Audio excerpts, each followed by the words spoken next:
Greetings, back with another video. In this video, I'm talking, this is continuation about this, the psychics, and, not every psychic can be trusted. I'm not hating on, what people, choose as their, spiritual path or spirituality, and, whatever they pursue it as a business or whatever, I'm not judging over that, but once you get a reading, just be mindful that you're giving someone your energy. You're giving someone your secrets. You're giving someone your secrets. And the most dangerous thing about, getting a reading is you're allowing a stranger, someone that you don't know, to connect with your personal life. There's all kinds of readings that you can get, tarot readings, Akashic record readings, psychic readings, Ouija boards, playing cards, bones, dominoes, just all kinds of stuff. Bones, I said bones. There's all kinds of readings, and the thing is, these psychics, when I was a kid, one of my fears was when I was a kid was to an evil psychic, someone who's evil. Like, I'm not talking about somebody who does works both paths. I'm talking about somebody who's just plain evil. There's people out there. When I was a kid, I guess every kid had that ability when they were young. They had that ability to tap into their third eye, their mind's eye. I always had that ability when I was a kid. It enhanced. And when I start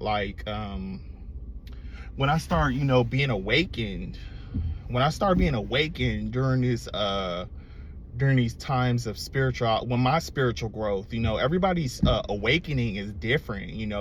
That's one thing, I don't do is force people to be awakened.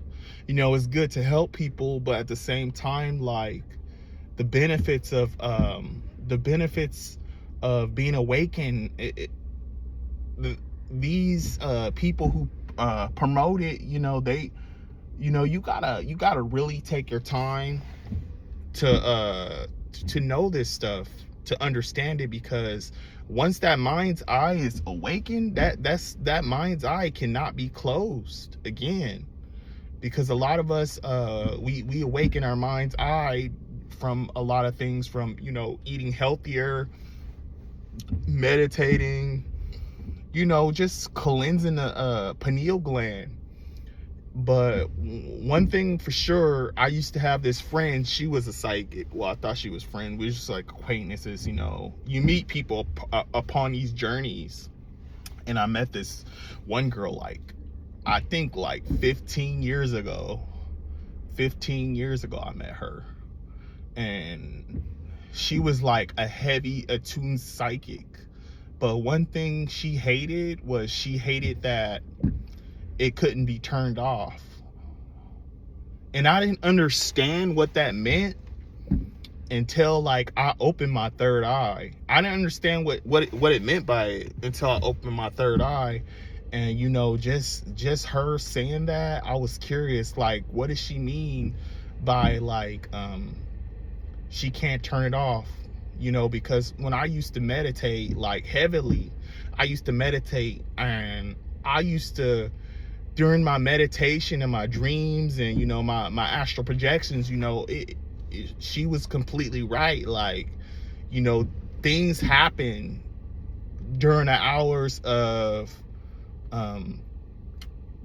being relaxed. I used to suffer years ago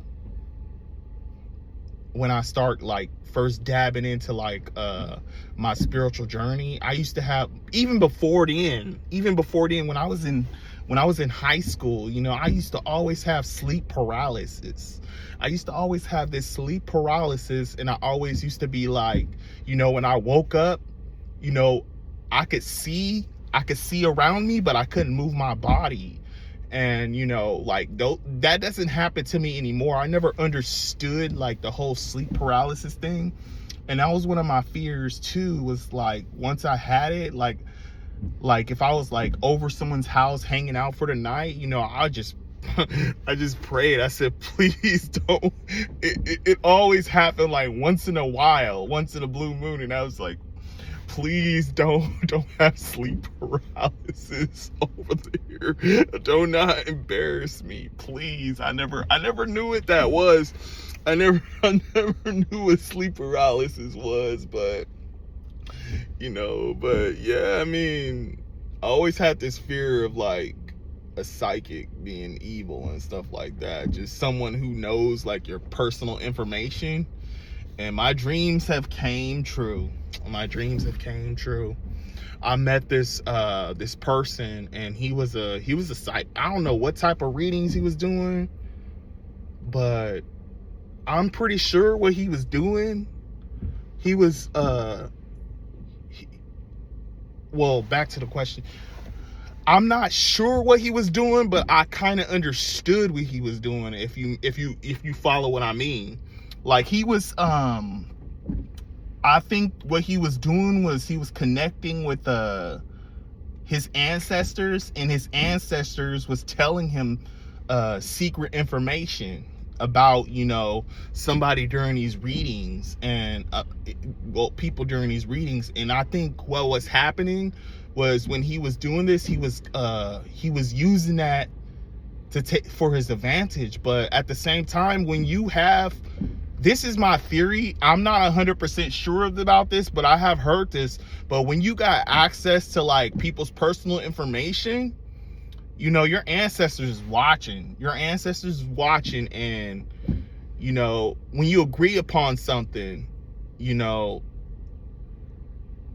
the ancestors will allow it. But at the same time, like, he was like a heavy, like, sorcerer, you know what I mean? Like, he was like heavy. I think he was heavy. I knew he was like a powerful sorcerer.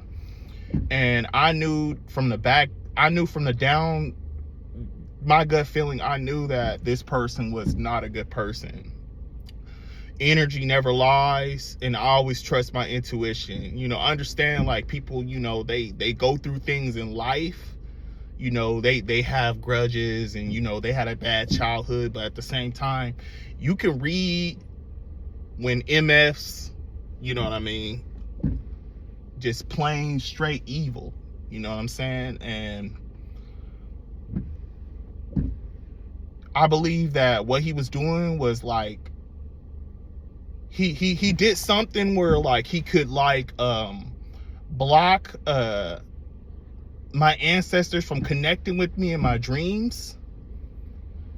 This is what I believe, you know, because he was like so silent for years. I'm talking about when somebody throws some type of stuff at you, usually, like, if you've been heavily like meditating and stuff like that, people know, like, well, people that's attuned, because like when I first started meditating, like, I have accessed like certain things in my subconsciousness, you know, to know certain things, but it was so in tune, it was so heavy.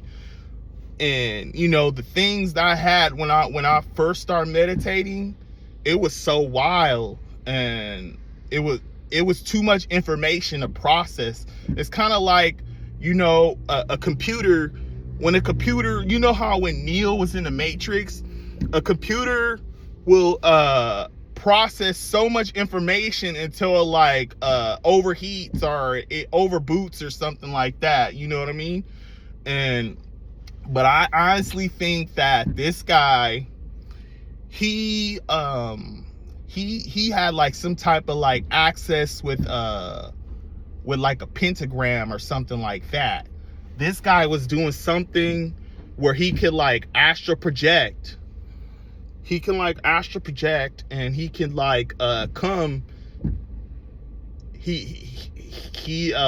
what he did was he did astral projection on a pentagram or something like that.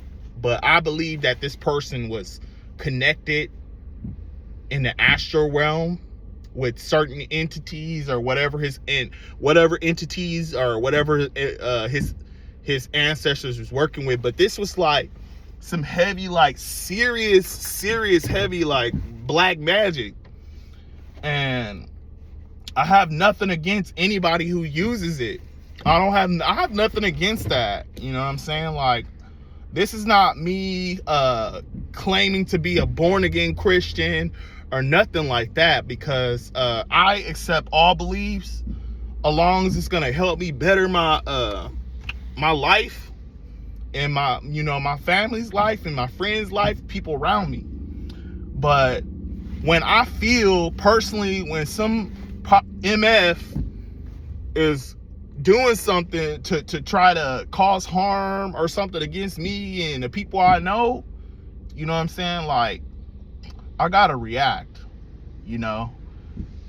because people will, I got many stories, but people will, if they have the powers to do some harm to you, to get access to something. Maybe he had access to like the Akashic records, and he knew certain things, and he was trying to stop whatever it was to be on my path.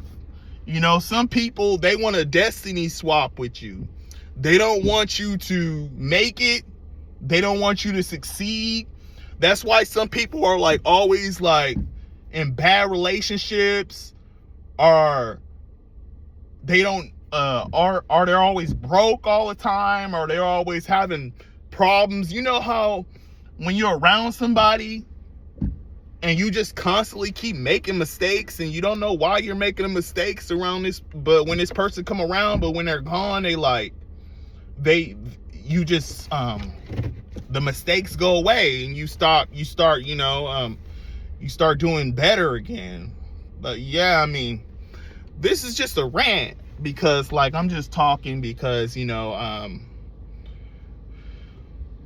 all had experiences in life, and and I'm sharing my experiences. I'm not a bad person, and I don't claim to be somebody that is likable. I am me, and I don't need anybody's approval about my life. I'm happy. I'm at peace. I don't need acceptance. If you choose to be my friend, I mean, I'm cool with that. But people will judge you in your path. But not all psychics can be trusted. Not all psychics can be trusted. I mean, you gotta go in with caution when you get like these readings, because maybe you might get a reading about a lover. You probably got a crush on somebody and you want to get a reading on them.